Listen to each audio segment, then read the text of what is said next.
அடையாளம் கண்டு கொள்ளுதல். சாபத்திலிருந்து ஆசீர்வாதத்துக்கு மீண்டும் உங்களுடன் இருப்பதில் மகிழ்ச்சி அடைகின்றேன். இந்த ஈஸ்டர் பருவத்திற்கான நமது சிறப்பு கருப்பொருளான அடையாளம் கண்டு கொள்ளுதலில் இருக்கும் அனைத்து பொக்கிஷங்களையும் நாம் இணைந்து தொடர்ச்சியாக ஆய்வு செய்வோம். பிந்தின ஆதாமாகிய இயேசு கிறிஸ்து விழுந்து போன மனித இனமாகிய நமக்காக மரித்த போது நடந்த தெய்வீக நியமிக்கப்பட்ட பரிமாற்றத்தின் பல்வேறு அம்சங்களை நாம் ஒன்றாக படித்து வருகிறோம்.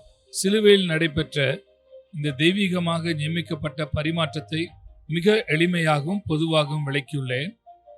நம்முடைய கலகத்தினால் ஏற்பட்ட எல்லா தீமைகளும் இயேசு கிறிஸ்துவின் மேல் விழுந்தன. தேவன் நாம் எல்லாருடைய கலகத்தையும் அதன் அனைத்து தீய விளைவுகளையும் அவர் மீது சந்திக்க செய்தார். இதன் காரணமாக தெய்வீக நித்திய உரிமையால் தேவனுடைய கீழ்ப்படுதல் உள்ள மக்களாகிய இயேசு கிறிஸ்துவுக்கு கிடைக்க வேண்டிய அனைத்து நன்மைகளும் நம்முடைய விசுவாசத்தின் மூலம் விசுவாசிகளாகிய உங்களுக்கும் எனக்கும் கிடைக்க செய்திருக்கிறார். இந்த வாரம் எனது முந்தைய 2 பேச்சுக்களில் நான் உங்களுடன் பகிர்ந்து கொண்ட இந்த பரிமாற்றத்தின் 2 குறிப்பிட்ட அம்சங்கள் சாபத்திலிருந்து ஆசீர்வாதத்துக்கு. இயேசு சாபமானார். நாம் ஆசீர்வாதத்தை பெறுவதற்காக அவர் சாபத்தின் சான்றாக சிலுவையில் தொங்கினார். கீழ்ப்படிதலினால் வரும் ஆசீர்வாதங்களை நாம் பெறுவதற்காக மீறப்பட்ட நியாயப்பிரமாணத்தின் சாபங்களை அவர் சகித்தார். மேலும் குறிப்பாக பரிமாற்றத்தின் 2வது அம்சம் என்னவென்றால், நமது வியாதியிலிருந்து நாம் சுகம் பெறுவதை சாத்தியமாக்கினார். அது நோய்க்கும் சுகத்துக்கும் இடையிலான பரிமாற்றமாகும். சிலுவையிலே அவர் நம்முடைய பலவீனங்களை ஏற்றுக்கொண்டார், நம்முடைய நோய்களை சுமந்தார். மேலும் பேதுரு சொன்னது போல அவருடைய தழும்புகளால் நாம் குணமடைந்தோம். நாம் குணமடைந்தோம் என்று குறிப்பிடப்பட்டுள்ள முற்று பெற்ற முடிவு பெற்ற காலத்தை வலியுறுத்த விரும்புகிறேன். தேவனை பொறுத்தவரை சுகம் வழங்கப்பட்டு விட்டது. தேவன் வழங்கியதை நாம் சொந்தமாக்கிக் கொள்வது நம்மிடம்தான் உள்ளது. அதனால்தான் தேவனுடைய முன்னேற்பாட்டின் அடிப்படையை உண்மையிலே அறிந்து கொள்வது மிகவும் முக்கியமானது. நாம் அதை செய்வதற்கான புரிதலும் விசுவாசமும் நம்மிடத்தில் இருக்கிறது. நாம் ஆசீர்வாதத்தை பெறுவதற்காக இயேசு கிறிஸ்து சாபத்தை ஏற்றுக்கொண்ட மற்றொரு வழியை இன்று நான் உங்களுடன் பகிர்ந்து கொள்ள விரும்புகிறேன். சாபம் மற்றும் பரிமாற்றத்தின் மற்றொரு அம்சத்தை குறித்து இன்று பேசப் போகிறேன். அது வறுமைக்கும் செழிப்புக்கும் இடையிலான பரிமாற்றமாகும். மீறப்பட்ட நியாயப்பிரமாணத்தின் சாபங்களில் ஒன்று வறுமையாகும். நாம் செழிப்பு என்னும் ஆசீர்வாதத்தை பெறுவதற்காக இயேசு கிறிஸ்து அந்த சாபத்தை சகித்தார். உபாகமம் 28ஆம் அதிகாரத்தில் உள்ள சாபங்களின் பட்டியலை மீண்டும் பார்ப்போம். இந்த அதிகாரத்தை நீங்களே படிக்க வேண்டும் என்று தொடர்ந்து வலியுறுத்த விரும்புகிறேன். அது ஒரு நீண்ட அதிகாரமாக இருக்கிறது. அதில் 66 அல்லது 68 வசனங்கள் இருக்கும் என்று நான் நம்புகிறேன். நான் மறந்துவிட்டேன். அது எதுவாக இருந்தாலும் நீங்களே அந்த வசனங்களை வாசித்து உங்களுக்கு நீங்களே சொல்லிக் கொள்ள வேண்டும். இது ஒரு ஆசீர்வாதமாக இருக்கிறது, ஆனால் இது ஒரு சாபமாக இருக்கிறது. நான் ஒரு ஆசீர்வாதத்தை அனுபவிக்கின்றேனா அல்லது ஒரு சாபத்தை சகித்துக் கொண்டிருக்கிறேனா என்று நீங்களே கேட்டுக்கொள்ளுங்கள். ஏனென்றால் நீங்கள் தேவனுடைய மீட்கப்பட்ட பிள்ளையாக இருந்தால் சாபங்கள் உங்களுக்கு சொந்தமானவை அல்ல, ஆனால் ஆசீர்வாதங்களே உங்களுக்கு சொந்தமானது. சரி, இப்போது பட்டியலிடப்பட்டுள்ள சாபங்களை பார்ப்போம். குறிப்பாக வறுமையுடன் தொடர்புடையவற்றில் கவனம் செலுத்துவோம். மீண்டும் உபாகமம் 28ஆம் அதிகாரம் வசனம் 15 தொடங்கலாம். இன்று நான் உனக்கு விதிக்கிற உன் தேவனாகிய கர்த்தருடைய எல்லா கற்பனைகளின்படியும் கட்டளைகளின்படியும் நடக்க கவனமாயிருக்கிறதற்கு அவர் சத்தியத்துக்கு செவி கொடாதே போவாயாகில் இப்பொழுது சொல்லப்படும் சாபங்கள் எல்லாம் உன்மேல் வந்து உனக்கு பலிக்கும். நீ பட்டணத்திலும் சபிக்கப்பட்டிருப்பாய், வெளியிலும் சபிக்கப்பட்டிருப்பாய்.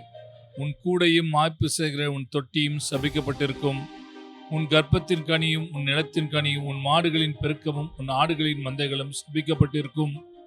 நீ வருகையிலும் சபிக்கப்பட்டிருப்பாய், நீ போகையிலும் சபிக்கப்பட்டிருப்பாய். உங்கள் வாழ்க்கையின் ஒவ்வொரு அம்சமும் சபிக்கப்படும். குறிப்பாக வறுமையுடன் தொடர்புடையது வசனம் 29. குருடன் அந்தகாரத்திலே தடவி திரிகிறது போல நீ பட்ட பகலிலே தடவி கொண்டு திரிவாய், உன் வழிகளில் ஒன்றும் உனக்கு வாய்க்காதே போ. கவனிங்கள், செழிப்பு இல்லாத ஒரு சாபமாகும். உங்கள் வழியை கண்டுபிடிக்க முடியாமல் இருப்பது, குழப்பமாக இருப்பது, சிக்கலாக இருப்பது, நிச்சயமற்றதாக இருப்பது, தடுமாறிக்கொண்டே இருப்பது போன்றவை கிட்டத்தட்ட தவிர்க்க முடியாமல் செழிப்பை இழக்க வழிவகுக்கிறது. அது ஒரு சாபமாகும். பின்னர் அதே அதிகாரத்தில் இன்னும் சில வசனங்களுக்கு மேல் சென்றால் வசனங்கள் 47 மற்றும் 48 சகலமும் பரிபூர்ணமாய் இருக்கையில் நீ மனமகிழ்ச்சியோடும் களிப்போடும் உன் தேவனாகிய கர்த்தரை சேவியாமற் போனது நிமித்தம் சகலமும் குறைவுபட்டு பட்டினியோடும் தாகத்தோடும் நிர்வாணத்தோடும் கர்த்தர் உனக்கு விரோதமாய் அனுப்பும் சத்துருக்களை சேவிப்பாய். அவர்கள் உன்னை அழித்து தீரும் மட்டும் இருப்பு நுகத்தடியை உன் கழுத்து மேல் போடுவார்கள். தம்முடைய பிள்ளைகளுக்கான தேவனுடைய சித்தத்தை கவனியுங்கள். 47ஆம் வசனத்தில் தேவனுடைய சித்தம் வெளிப்படுத்தப்பட்டுள்ளது. அதாவது சகலமும் பரிபூர்ணமாய் இருக்கையில் நாம் மகிழ்ச்சியோடும் களிப்போடும் தேவனாகிய கர்த்தரை சேவிக்க வேண்டும். பரிபூர்ணம், அதாவது பெருக்கம் என்பது ஒரு அழகான வார்த்தையாகும். அது வேதத்தில் பலமுறை வருகிறது. சாராம்சத்தில் பெருக்கம் என்பது உங்களுக்கு தேவையான அனைத்தையும் பெற்றிருப்பதையும் பிறருக்கு ஏதாவது ஒன்றை கொடுப்பதையும் குறிக்கிறது. மேலும் தேவனுடைய சித்தம் என்னவென்றால் நாம் அவருடைய பிள்ளைகளாக சகலமும் பரிபூர்ணமாயிருப்பதற்காக மனமகிழ்ச்சியோடும் களிப்போடும் அவரை சேவிக்க வேண்டும். பாருங்கள், வாங்குகிறதை பார்க்கலும் கொடுக்கிறதை பாக்கியம் என்று இயேசு கிறிஸ்து சொன்னார். நீங்கள் எப்போதும் பெற்றுக்கொண்டும் ஒருபோதும் கொடுக்காமல் இருந்தால் நீங்கள் பெரிய ஆசீர்வாதங்களை அனுபவிக்கவில்லை. மேலும் தேவன் தம்முடைய மக்கள் அனைவருக்கும் ஒரு பெரிய ஆசீர்வாதத்தை அனுபவிக்க வேண்டும் என்று விரும்புகிறார். எனவே நாம் அனைவரும் பெருக்கத்துடன் நாம் மற்றவர்களுடன் பகிர்ந்து கொள்ளும் அளவிற்கு அதிகமானதை வைத்திருக்க வேண்டும் என்று விரும்புகிறார். சகலமும் பரிபூர்ணமாயிருக்கையில் நாம் மனமகிழ்ச்சியோடும் களிப்போடும் அவரை சேவிக்க வேண்டும் என்பதே அவருடைய விருப்பமாகும். ஆனால் அதற்கு மாற்று சாபம். இதுதான் கர்த்தர் உனக்கு விரோதமாக அனுப்பும் சத்துருக்களை சேவிப்பாய். மேலும் கர்த்தர் உங்களுக்கு எதிராக சத்துருக்களை அனுப்பினால் அவர்களை சேவிப்பது தவிர வேறு வழியில்லை என்பதை நான் உங்களுக்கு நினைவூட்டுகிறேன். வேறு வழியே இல்லை. சகலமும் குறைவுபட்டு பட்டினியோடும் தாகத்தோடும் நிர்வாணத்தோடும் கர்த்தர் உனக்கு விரோதமாய் அனுப்பும் சத்துருக்களை சேவிப்பாய். அது ஒரு சாபமாகும். சுருக்கமாக சொன்னால் பட்டினி, தாகம், நிர்வாணம், சகலமும் குறைவுபட்ட நிலை. அது என்ன? அது முழுமையான, முற்றிலும் வறுமையானதாக இருக்கிறது. பசி, தாகம், நிர்வாணம், சகலத்திலும் குறைவு ஆகியவற்றை விட பெரிய வறுமை உங்களுக்கு இருக்க முடியாது. அதுதான் சாபமாகும்.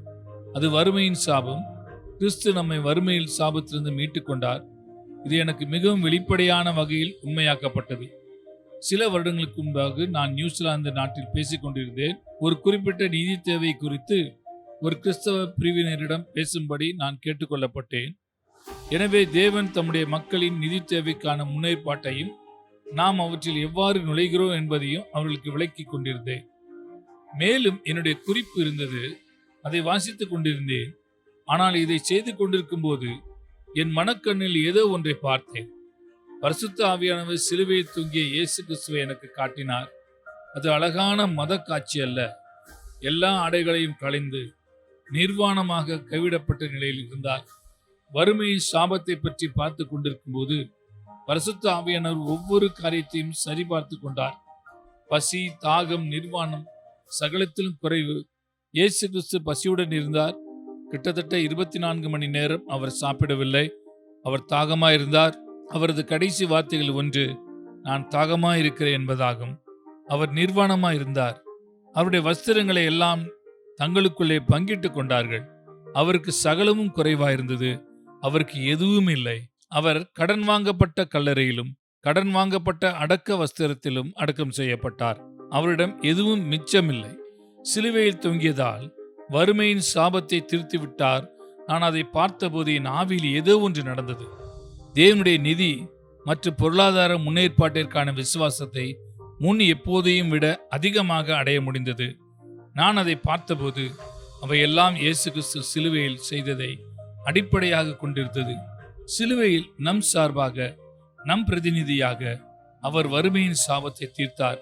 அதற்கு பதிலாக நாம் செழிப்பின் ஆசீர்வாதத்தை பெறலாம். நான் உங்களிடம் பேசிக் கொண்டிருக்கும் வறுமையிலிருந்து செழிப்புக்கான இந்த பரிமாற்றம் புதிய ஏற்பாட்டில் முழுமையுமாக உறுதிப்படுத்தப்பட்டுள்ளது. இது பழைய ஏற்பாட்டிற்கு மட்டுமே உரியது அல்ல.